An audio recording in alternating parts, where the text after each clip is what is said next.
Israel boasts about having planted about 240 million trees since its founding in 1948 as a settler colony, and about 90% of these trees are not indigenous to the land, and so they have been planting Australian eucalyptus trees. It's extremely flammable, and its plantations in the south of Palestine, the Naqab, has actually been contributing to local desertification, and it's been shown to contribute to a local climate warming effect.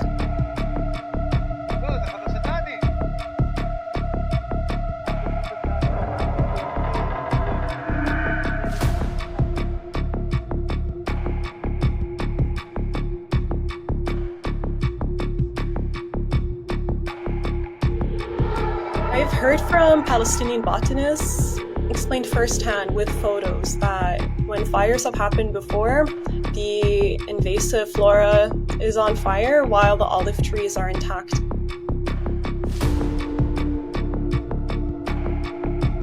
They specifically chose the pine because it can grow really quickly and it can just spread easily. And so they used the tree to stake a claim to the land.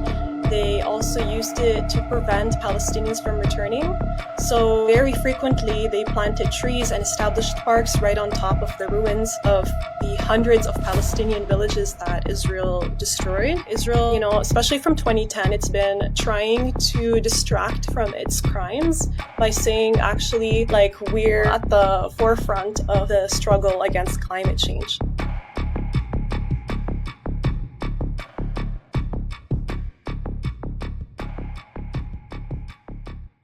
Much of the money that was raised by the Jewish National Fund, tax-deductible money that was raised, charitable money, was used to plant these forests. For them, most of what they're looking at would have looked fairly alien.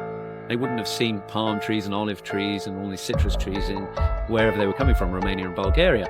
These pine trees would have looked much more familiar to them, much more homely. So there was a psychological element probably to planting these forests.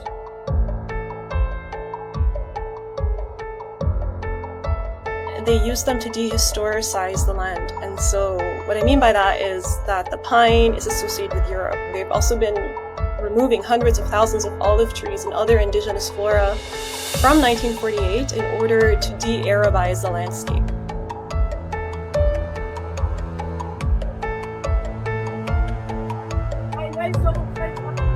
Just within the first 2 months of Israel's genocide against Gaza, it produced more greenhouse gas emissions than 20 climate-vulnerable nations. And this is a gross underestimate. You can't fight against climate change as a settler colony and as a leading militarist warmongering state. You cannot genocide people and expect to be helping the environment.